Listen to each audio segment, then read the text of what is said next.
Vous le savez, tout ce qui touche à la construction, à l'aménagement, ça marche. Généralement, lorsqu'on est dans des pays qui sont en plein développement, en pleine croissance, tel que c'est le cas dans la plupart des nations africaines, il y a une forte demande pour tout ce qui va toucher à la construction, au BTP, aménagement et compagnie, tous les corollaires. D'accord? Parce que justement, il y a la naissance de nouvelles classes moyennes, il y a également les changements de comportement, d'habitudes de consommation, et tout ça, ça appelle des besoins que vous pouvez satisfaire parce qu'une grande partie de ces besoins est encore soit insatisfaite, soit faiblement satisfaite. Aujourd'hui, je vais partager avec vous une idée de business dans ce secteur-là, qui peut vous rapporter énormément d'argent parce que ça surfe sur une tendance qui est encore très peu exploitée dans nos environnements. Prenez de quoi noter, on en parle tout de suite. Je suis Régis Sezin, entrepreneur multipotentiel, conférencier, formateur et artiste. Je partage avec vous sur cette chaîne du contenu propulsif pour vous aider à rêver, oser et créer. Hello les rocks, j'espère que vous êtes solides. Moi je suis en parfaite forme et je suis plein de gratitude envers l'univers. Si tu es sur cette chaîne pour la première fois, je te souhaite la bienvenue, welcome on board. Ici, on rêve, on ose, on crée. Notre mantra ROC, soyons rock. Les thématiques abordées sur cette chaîne sont propulsives. Toutes propulsives. Tous les jours, nous parlons d'entrepreneuriat, de développement personnel, d'éducation financière. Et ce sont pour moi donc des sujets importants parce que interconnectés, ils permettent à chacun d'accélérer sa croissance personnelle et professionnelle. Bienvenue donc dans la communauté rock, abonne-toi et active la cloche de notification. Aujourd'hui, je vais partager avec vous une idée de business qui peut vous rapporter gros si vous savez l'exploiter intelligemment. Avant de plonger dans le vif du sujet, je veux juste vous faire un petit cadeau. D'accord? Il vous suffit de regarder dans la barre de description et vous trouverez un lien qui va vous permettre de télécharger un e-book gratuit dans lequel sont présentées 20 idées de business rentables pour l'Afrique. Le but de ce cadeau, c'est simplement de vous accompagner dans vos réflexions si vous voulez mettre en place une nouvelle activité économique et de vous présenter certaines tendances qui fonctionnent bien sur le continent. Voilà, faites-vous plaisir, c'est gratuit, c'est la maison qui offre. Alors de quoi allons-nous parler aujourd'hui? De quel business allons-nous parler? Le business dont on va parler est, je vais dire, sans être révolutionnaire, il serait assez novateur sur un marché africain. En tout cas, tout ce qui est Afrique francophone, c'est pas encore très développé. Il s'agirait d'investir dans des machines qui permettent de faire de l'impression murale haute définition pour donc de la décoration intérieure ou extérieure et ça en 2D ou en 3D. Ces machines sont extraordinaires. Elles permettent, comme je l'ai dit, de faire de l'impression sur des murs.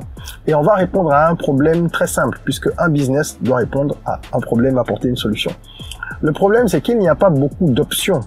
En termes de revêtement mural, il n'y a pas énormément d'options sur le marché. On a la peinture, on a différents types de peinture, c'est vrai.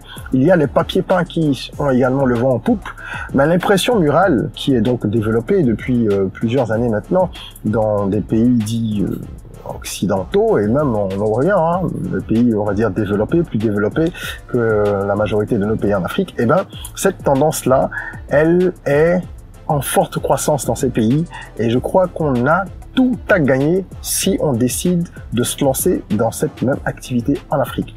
Pourquoi?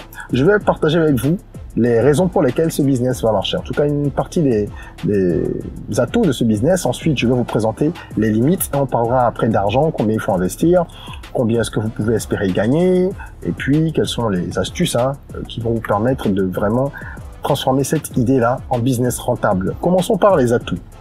La croissance de l'urbanisation, vous le savez, en Afrique, ça entraîne justement un boom en termes de construction. Donc, il y a de plus en plus de demandes pour tout ce qui tourne autour des bâtiments. Tout, en général. Comment allez-vous vous positionner? C'est une autre question. Les architectes, normalement, gagnent beaucoup plus d'argent depuis quelques années sur la plupart des marchés, les décorateurs d'intérieur également.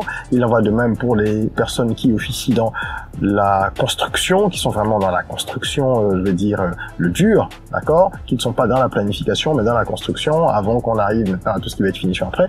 Donc, les différents corps de métiers qui interviennent dans la chaîne vivent une période assez faste.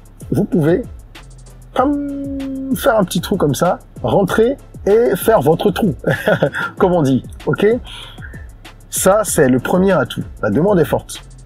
Donc, vos solutions pourraient intéresser plus de monde qu'il y a 5 ans ou 10 ans.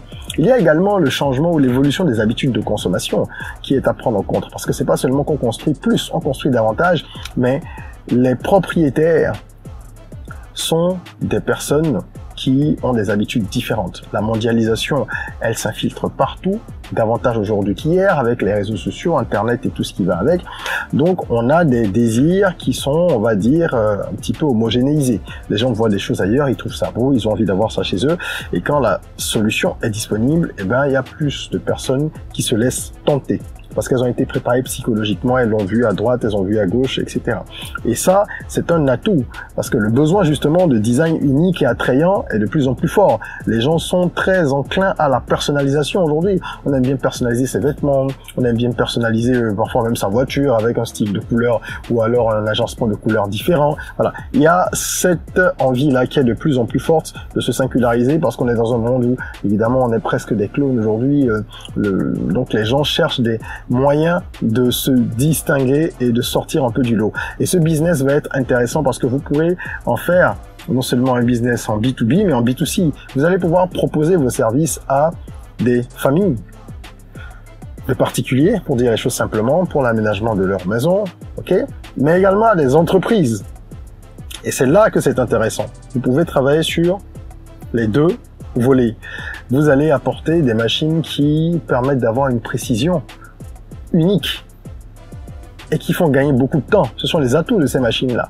Ce qu'un peintre pourrait faire ou un dessinateur professionnel ou un tagueur, eh ben, vous allez pouvoir le faire beaucoup plus vite avec ce type de machine et vous aurez une précision folle parce que ça reproduit quelque chose fidèlement, quelque chose qui a été intégré donc dans le système et après donc la machine va reproduire le design de façon vraiment précise. D'accord? Il y a un autre atout qui est également important à noter ici, à souligner, c'est la flexibilité d'application. Parce que avec ce type de machine, vous pouvez travailler sur divers matériaux. Qu'il s'agisse du plâtre, qu'il s'agisse du bois, du métal, du verre, du béton. Évidemment, ça dépendra de la machine que vous aurez choisie. Il y a plusieurs modèles. Donc tous les modèles ne vont pas permettre des applications sur tous ces matériaux. Il faudra définir clairement dans votre business model, dans votre business plan déjà, pardon, où vous voulez aller, qu'est-ce que vous voulez faire, est-ce que vous voulez pouvoir intervenir sur différents types de matériaux, pourquoi? Est-ce que c'est parce que la demande sur votre marché l'exige, ou qu'il y a véritablement une opportunité, ou alors vous prenez une machine qui est spécialisée uniquement sur tel type de, on va dire, de surface. Ok, donc ça, c'est des choses qui doivent être étudiées. Faites un business plan avant de vous jeter dans un business. C'est toujours important. Si vous savez pas comment faire, il y a des solutions. Nous, on peut par exemple vous aider si vous vous rendez sur www.academyrock.com, notre plateforme d'e-learning, où il y a de nombreuses formations disponibles pour les entrepreneurs et pour les personnes qui veulent croître de façon générale. Et il y a justement une formation sur le business plan qui est donnée par moi-même.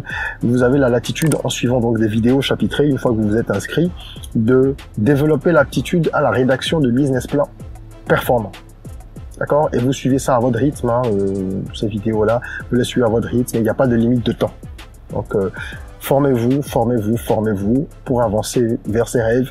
Il faut faire des sacrifices, il faut consacrer du temps, des ressources pour travailler. Ça ne tombera pas du ciel. Venons-en maintenant au challenge. Avec un business pareil qui a l'air si intéressant, quels peuvent être les challenges? Tout d'abord, le coût initial qui est assez élevé. Vous voulez acquérir une machine de ce genre, une machine qui permet de faire de l'impression murale, vous allez casquer un peu d'argent. Je préfère être très franc avec vous. Ce n'est pas un business qui est à la portée de toutes les bourses. Sur cette chaîne, je présente différents types de business. On a passé la barre des 100 business présentés déjà. Ok? Certains peuvent être lancés avec 500 000, 1 million, d'autres avec 5-10 millions. Certains avec beaucoup plus. Et là, on est dans la catégorie vraiment des business qui demandent quand même des ressources importantes. Et le fait que ce soit déjà un frein pour peut-être certains, eh bien, c'est un avantage aussi parce que c'est une barrière à l'entrée. Vous n'allez pas avoir 50 000 concurrents. Parce que le droit d'entrée sur le secteur, sur le marché, pardon, dans cette industrie est déjà élevé. Il faut acheter les machines. Au moins une. Et théoriquement plus d'une parce que si vous faites une intervention sur un site et que vous êtes obligé d'attendre de finir avant d'aller sur un autre site, ça vous limite. Mais tout ça, on va en parler plus tard, ça dépend de vos ressources. Autre challenge, il faut évidemment avoir des techniciens qualifiés en mesure de gérer ces machines-là, d'opérer là-dessus. Et donc ça appelle un besoin de formation. Votre constructeur, là où vous allez acheter vos machines, il faut vous assurer qu'il peut vous envoyer des gens qui viendront former vos équipes sur place. Généralement, ils le font. Donc c'est à vous d'insister là-dessus pour pouvoir bien former les personnes chez vous et vous assurer également qu'en termes de maintenance, ce soit possible d'avoir la main d'œuvre qualifiée sur place pour ça, pour pouvoir entretenir les machines. C'est très important. Vous aurez également la sensibilisation qui va être un challenge. Il va falloir, bien sûr, quand je parle de sensibilisation ici, hein, c'est au terme, au sens commercial, il va falloir expliquer aux gens ce que vous proposez et développer l'habitude progressivement. Ça veut dire qu'il va falloir créer le besoin. En partie, le besoin, il est là, avoir de beaux murs. Mais comment je fais pour convaincre des gens qu'ils peuvent avoir, qu'ils devraient choisir ma solution parce que je vais pouvoir leur faire un mur avec des personnages de dessins animés, des super-héros pour mes enfants. Je vais pouvoir faire un mur avec un message publicitaire dans le hall de mon entreprise, etc., etc. Donc ça demande quand même un peu de travail à ce niveau-là. Il faut avoir une bonne stratégie marketing. On peut vous aider à développer ce genre de choses. Si vous avez besoin de nos services, contactez le numéro dans la description ou envoyez-nous un email. D'accord, on peut vous aider dans la rédaction de business plans extensifs. On peut vous aider sur des études de marché. On peut vous aider à mettre en route votre business. On le fait depuis une douzaine d'années. Donc, ce sont des services que nous maîtrisons bien et on intervient partout sur le continent. Je finirai par un challenge qui n'est pas négligeable non plus. C'est vraiment la gestion de la logistique parce qu'il faut avoir un moyen de transport qui permet de déplacer là où les machines depuis votre entrepôt, depuis votre entreprise, jusqu'à chez les clients pour que le travail soit effectué et que la machine soit rapatriée. Et tout ça dans de bonnes conditions pour éviter justement qu'elle ne soit abîmée. Donc ça, au niveau logistique, c'est également un challenge. Qu'est-ce qu'il faut investir? Parlons-en maintenant. Pour avoir une société dans ce domaine, pour monter un business pareil, premier poste de dépense, l'achat des machines, n'est-ce pas? Évidemment. Les machines d'impression murale. À partir de $10 000, vous avez des options. Donc c'est quand même une somme. Hein. Et ça peut monter à 50 000 et bien plus, ça dépend. Ok. Et ces machines-là, elles utilisent, il faut qu'on en parle un peu quand même, une technologie UV qui permet de ne pas vraiment attendre longtemps que ça sèche. En fait, la technologie qui est utilisée, c'est de l'encre UV, hein, apparemment, c'est comme ça que ça s'appelle, et ça rend les impressions résistantes aux rayures, résistantes à l'eau, et elles sont sans odeur. Est-ce que c'est pas extraordinaire ça? Quand vous faites la peinture, vous êtes obligé parfois d'attendre 2 semaines pour que tout se dissipe au niveau de l'odeur. Ça peut être très embêtant, c'est pas très bon pour la santé non plus. Donc là, on a une solution qui est rapide et qui est vraiment inodore. C'est pas mal du tout. En sachant que vous êtes sur de la haute résolution. En plus, hein, on est vraiment sur de la haute résolution. On a la flexibilité des matériaux, comme je le disais. On a également une facilité d'utilisation qui est hallucinante parce que la technologie permet juste de mettre votre clé USB, de choisir, de sélectionner sur le petit écran attenant à la machine là, le design que vous voulez, de définir la surface, etc. Et puis, bam, bam, bam, bam, bam, le travail commence et vous regardez la magie opérer. D'accord? Et c'est des machines de haute précision. Donc, ça permet, lorsque vous avez tout bien défini, la surface sur laquelle ça doit être fait, le design et tout le reste, et que tout est bien paramétré, et bien, grâce à la tablette, on parle d'une tablette qui a des capteurs ultrasoniques, et bien ces machines peuvent maintenir une distance correcte par rapport au mur, d'accord, même sur des surfaces irrégulières. Ça, c'est très intéressant. Et vous pouvez faire des designs en 3D, des designs en 2D.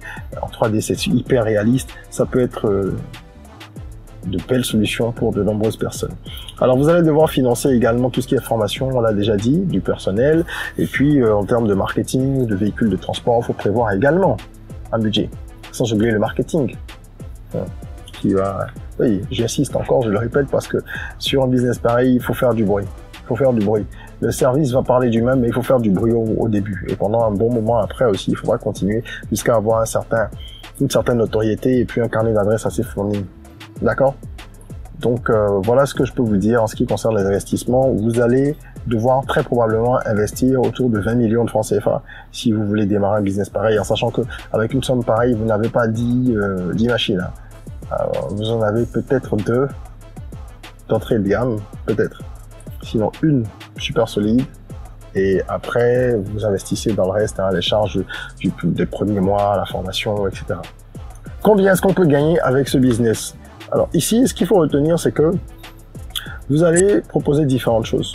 Pour les événements temporaires, Vous pouvez proposer, pour, par exemple, une exposition, un lancement de produits, un mariage, vous pouvez proposer de venir habiller un mur. Vous aurez également tout ce qui va être contrat d'entreprise. Avec certaines entreprises, vous avez peut-être la possibilité de décorer des bureaux, des restaurants, des magasins, etc. assez souvent, d'accord? Ça veut dire peut-être une fois par an, ou plus, ça dépend de la fréquence, ou en tout cas d'avoir des commandes récurrentes à défaut d'avoir des contrats. Une entreprise qui a fait tel mur, dans tel bureau, dans tel espace, vous rappelle 3 ou 4 mois ou 6 mois plus tard pour revenir, et puis vous pouvez avoir des formules où vous faites de l'entretien aussi, même si c'est à des prix étudiés, vous faites de l'entretien, ça vous permet d'avoir des rallonges. Ok, et ça c'est un contrat, peut-être que le contrat pour l'entretien, vous avez quelque chose de forfaitaire par mois. Il faut avoir un business model clair. Si vous avez besoin d'aide pour ça, vous pouvez booker aussi une séance de coaching avec moi. Je vous aiderai à travailler sur cet aspect ou sur d'autres aspects de ce business ou de n'importe quel autre business. Le lien est dans la description si ça vous intéresse. Voilà un petit peu ce qu'on peut dire au niveau des revenus, c'est-à-dire que oui, il y a les contrats, comme je disais, il y a tout ce qui va être offre de services temporaires pour les événements et compagnie, et votre tarification, elle va être basée sur l'impression au mètre carré. C'est comme ça que ça fonctionne dans ce secteur. On vous facture au mètre carré. Et quand vous regardez sur le marché, dans les pays où c'est déjà très pratiqué, on est en 200-250 euros, dollars pour le mètre carré. Ce qui signifie que, en rajoutant toutes les charges, la douane et tout ce que vous allez devoir payer pour faire venir la technologie, et vous allez déployer ça avec beaucoup d'efforts, il faudra certainement fixer le prix du mètre carré autour de 200 000. Parce que 250 euros, on est déjà à plus de 150 000 francs CFA. Et quand je rajoute les charges que j'évoque là, vous allez partir certainement sur 200 000 francs le mètre carré. Ça veut dire que là, ça élimine déjà une bonne partie des gens auxquels vous pensez. Votre cible va être claire. Ça doit être des entreprises qui ont les moyens de s'offrir ça. Et puis, même les particuliers, ça doit être des gens d'un certain niveau socio-économique. D'accord? Parce que 200 000 francs le mètre carré, c'est pas donné non plus. Mais il y a une cible pour ça. Donc il faut aller vers cette cible, il faut pas se disperser. Alors, c'est pas opportun par exemple de faire de la pub sur TikTok pour un produit pareil. Il n'y a pas forcément beaucoup de gens que ça devrait intéresser, encore que, à voir. Tout ça, c'est quand on travaille sur une stratégie qu'on le définit. 200 000 francs le mètre carré, pour un client, vous allez avoir peut-être en moyenne 10 mètres carrés. Vous devez avoir un seuil et dire que vous facturez à partir de 10 mètres carrés. 10 mètres carrés, c'est pas énorme, c'est 5 mètres de long et puis vous avez à peine 2 mètres de haut. 2 mètres, c'est même pas le haut d'une porte. Quand vous voyez les cadres là, des portes, généralement c'est 2 mètres 10, c'est une des tailles standards. Donc quand j'ai 10 mètres carrés, c'est vraiment limite. Et 10 mètres carrés, ça vous ferait donc 2 millions de francs CFA par client. Si vous avez 5 clients par mois, vous êtes à 10 millions de francs CFA le mois. Et 5 clients par mois, c'est largement faisable. Il faut simplement aller chercher là où il y a l'argent. Donc, aller chercher dans les cercles où les gens gagnent bien leur vie, très bien, je dirais, les gens qui gagnent plusieurs millions de francs CFA par mois. Ok, les repats qui sont dans des boîtes qui leur font des traitements particuliers, les expats également, les locaux aussi qui ont des moyens. Donc vous devez cibler ces gens-là et avoir un marketing vraiment ciblé en direction de cette personne. C'est elles qui vont raffoler de vos services et qui vont vous recommander, parce que la recommandation, ça marche beaucoup dans ce type de business et dans ce genre de cercle, si vous faites du travail de qualité. Je finirai donc par les astuces. Je vous donne quelques clés qui vont vous permettre de faire de ce business un succès. Premièrement, prenez une assurance, c'est important pour votre machine, votre ou vos machines. Parce que si vous n'assurez pas du matériel pareil et que il tombe en panne, mais que c'est une panne grave ou fatale, vous êtes foutu. Votre business repose sur cette machine. Donc ne faites pas l'erreur que font beaucoup de gens de ne pas assurer ce qui est essentiel. Vous vous rendez compte que même des êtres humains assurent des parties de leur corps. Comme Mariah Carey a assuré, je pense que ses jambes ou ses cuisses, je sais pas. Jennifer Lopez, pareil. Mariah Carey, elle a également ses cordes vocales qui sont assurées. Il y a des footballeurs qui ont leurs jambes assurées, mais parce que c'est leur gagne-pain. Et ils savent que ça participe de leur succès. Et donc, s'ils ne prennent pas les dispositions nécessaires, s'il leur arrive un malheur à cet endroit particulier du corps qui est assuré, eh bien, ils auront des difficultés à s'en sortir par la suite. Raison pour laquelle vous devez toujours assurer ce qui est le plus important pour vous. Dans ce cas, la machine. Ensuite, travailler à proposer des designs intéressants, quoi. Vous devez avoir un catalogue de design avec un service à l'interne qui propose au client en fonction de ce qu'il recherche, plein de choses. Et ça, vous ne le facturez pas, vous intégrez ça dans le service. Comme ça, on vous offre le design, etc. C'est dans le discours commercial. Ok? Il faut pas oublier d'avoir évidemment des échantillons que vous pouvez montrer aux gens, des démos, des vidéos, parce que c'est la façon la plus simple de montrer ce que vous pouvez faire avec cette machine, au lieu d'être dans des discours très longs. C'est pas le verbiage qui va marcher. Il faut que les vidéos soient parlantes et que ce soit des éléments réussis. Si vous avez des échantillons de murs, il faut également que ce soit des choses très belles pour pouvoir satisfaire l'envie des gens et les piquer justement, leur donner davantage envie de passer à l'action. Et je finirai par la présence en ligne qui doit être assez forte. Vous devez trouver le moyen de développer une présence en ligne à travers un branding solide pour que ça vous porte dans votre business, ça vous porte dans votre projet et que les gens vous identifient comme un faiseur de qualité, un apporteur de solutions uniques et originales. Voilà ce que je voulais partager avec vous. Merci d'avoir suivi cette vidéo. J'espère qu'elle vous a plu. Si c'est le cas, mettez un petit like, ça nous fait toujours plaisir. N'oubliez pas de vous abonner et partager la vidéo. Il ne faut pas garder les bonnes choses que pour soi. Non, il faut apprendre à partager, c'est en donnant qu'on reçoit. Je serais ravi d'avoir vos avis en commentaire. N'hésitez pas à poser des questions ou à partager votre avis, tout simplement. Nous aurons l'occasion donc d'échanger et c'est donc des échanges que naissent les plus belles choses, que jaillit la lumière. En attendant qu'on se retrouve pour une nouvelle vidéo, prenez soin de vous, de votre corps, mais aussi et surtout de votre mind. Et rêvons, osons, créons, soyons rock.